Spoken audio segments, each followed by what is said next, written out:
La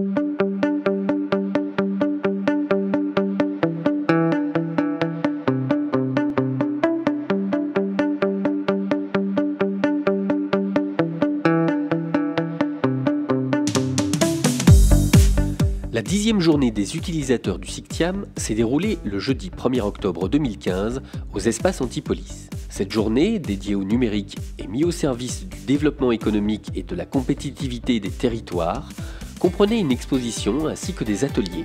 Une présentation en bonne et due forme pour un public dédié qui montre les avancées technologiques et la position du SICTIAM sur ce marché. Approfondir, questionner, étudier l'ensemble de nos partenaires centrales d'achat. Je vous informe que nous sommes en train de renouveler certaines de ces centrales d'achat puisque ce sont des marchés publics, donc il faut revenir à la mise en concurrence, il faut revenir au processus de commande publique.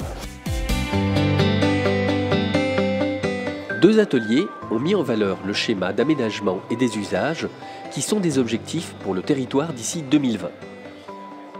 La protection des données pour accroître la fiabilité des services publics était aussi à l'ordre du jour.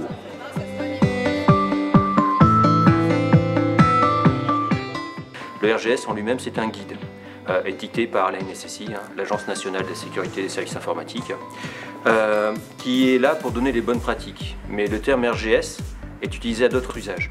On a l'homologation RGS qui est là pour mettre en place des études de risque au niveau des collectivités afin qu'elles puissent connaître et appréhender leurs services informatiques et pour que les élus sachent qu'il y a un service informatique utilisé par leurs agents. Ensuite, en termes de RGS, on a aussi tout ce qui est certificat électronique avec les RGS 1 étoile, les RGS 2 étoiles et les RGS 3 étoiles. Dans l'après-midi, une session a décrit les produits en marque blanche au service de la mutualisation, comprenant les centrales d'achat, les plateformes SaaS et la dématérialisation.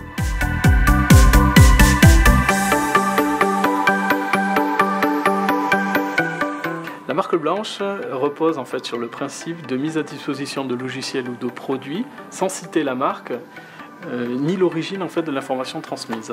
La marque blanche s'illustre dans le domaine des centrales d'achat, où donc le SICTIAM va s'effacer au profit d'une agglomération, d'une commune, pour donc laisser vraiment la place à cette collectivité pour porter le projet, mais également dans les applications plateformes métiers, type GFRH, plateforme SaaS, et enfin dans les plateformes de dématérialisation type Stella, Cécile, où des partenaires comme le SICTIAM, des syndicats ou des centres de gestion comme le nôtre vont pouvoir aider leurs membres sur leur territoire. SICTIAM offre à ces collectivités sa représentativité, 258 communes, ça permet aux opérateurs institutionnels de s'intéresser à nous et de tirer leur prix vers le bas. Donc c'est le meilleur service au moindre coût dont nous faisons bénéficier les collectivités.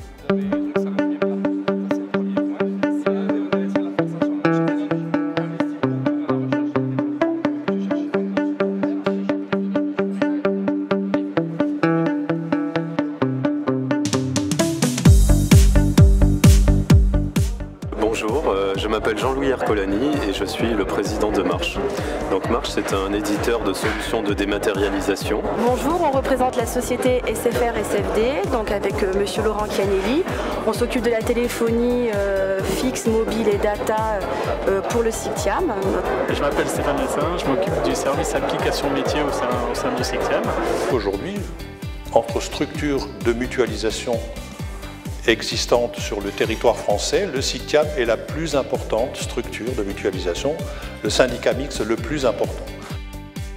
Parmi les conférences, se tenait un atelier sur les plateformes civiques et images. Les experts nous expliquent. Les deux plateformes sont hébergées au SICTIAM et l'utilisateur pourra y accéder via le portail grâce à une simple connexion Internet. Alors pour le choix, ça c'est une question qu'on nous pose souvent. En fait, tout dépendra de ce que souhaite la collectivité, notamment qu'est-ce qu'elle attend avec ce logiciel. Est-ce qu'elle souhaite faire la décentralisation des congés en ressources humaines? Est-ce qu'elle souhaite faire la décentralisation des bons de commande en gestion financière et avoir la production de procès-verbaux en élection?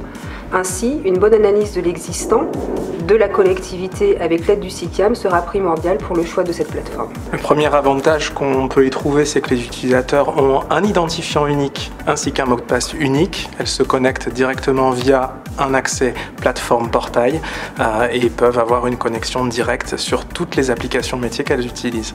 Le second avantage qu'on peut évoquer, c'est également le fait que la sauvegarde des données est réalisée quotidiennement par les équipes internes au CICTIAM et qu'elles n'ont plus à se soucier de passer une mise à jour, de réinstaller une base sauvegardée en cas de souci. Alors globalement, comme dans toutes les solutions proposées par le CICTIAM, le déploiement d'un logiciel commence toujours par une phase d'étude, d'audit préalable, où on se rend en collectivité afin de faire une analyse de l'existant. On questionne aussi les utilisateurs sur leurs souhaits à venir en termes d'utilisation des modules.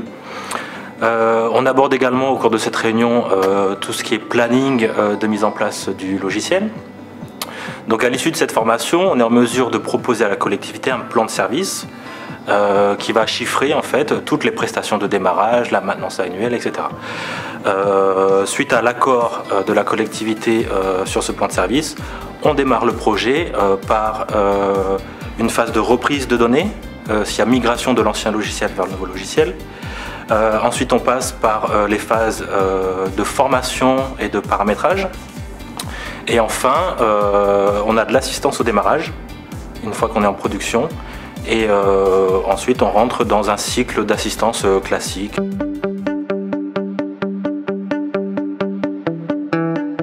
Après un déjeuner copieux, le CICTIAM a profité de l'occasion pour fêter ses 25 ans d'existence. Une mise à l'honneur qui tombait à point nommé.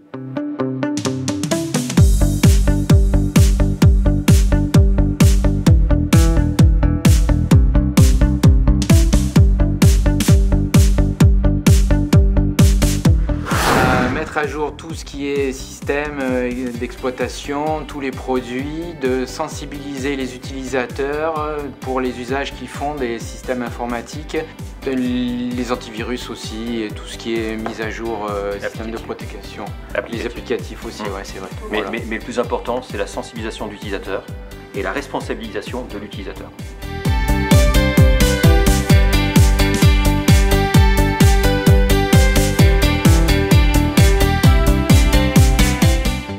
Aujourd'hui, les collectivités locales viennent de migrer vers le nouveau protocole informatique PSV2. Le but, pour arriver à la full démat, c'est bien d'ajouter à ces flux informatiques existants une signature électronique en lieu et place de la signature manuscrite et toutes les pièces justificatives des mandats, des titres qui sont envoyés au comptable public.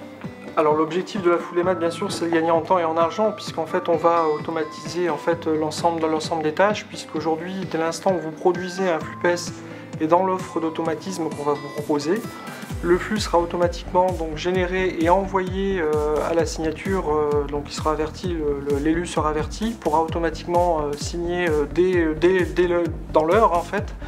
Et ensuite, dès l'instant où le flux sera transmis, signé, pardon, il sera transmis automatiquement dans le tiers de télétransmission. Donc il y a un gain de temps, ça sécurise les échanges. Et voilà, tout le monde y trouve son compte. Le guichet unique, c'est un lieu physique ou dématérialisé qui va permettre aux administrés de poser leurs questions, d'obtenir des réponses et d'effectuer certaines démarches. Alors côté citoyen, l'avantage de cette plateforme, c'est qu'elle est disponible 24 h sur 24. C'est une plateforme qui permet en fait de faire des demandes, de suivre aussi l'évolution des différentes demandes. Et l'objectif de tout ça, c'est de pouvoir aussi proposer aussi pour les citoyens une communication multicanale entre les agents de la collectivité et les citoyens. Côté collectivité, ce sera la gestion d'un historique et parallèlement la possibilité de centraliser des demandes et les répartir dans les différents services. La journée s'est terminée avec une tombola que les participants et les visiteurs ont particulièrement appréciée. Un rassemblement fédérateur où chacun a pu se projeter sur un avenir prometteur.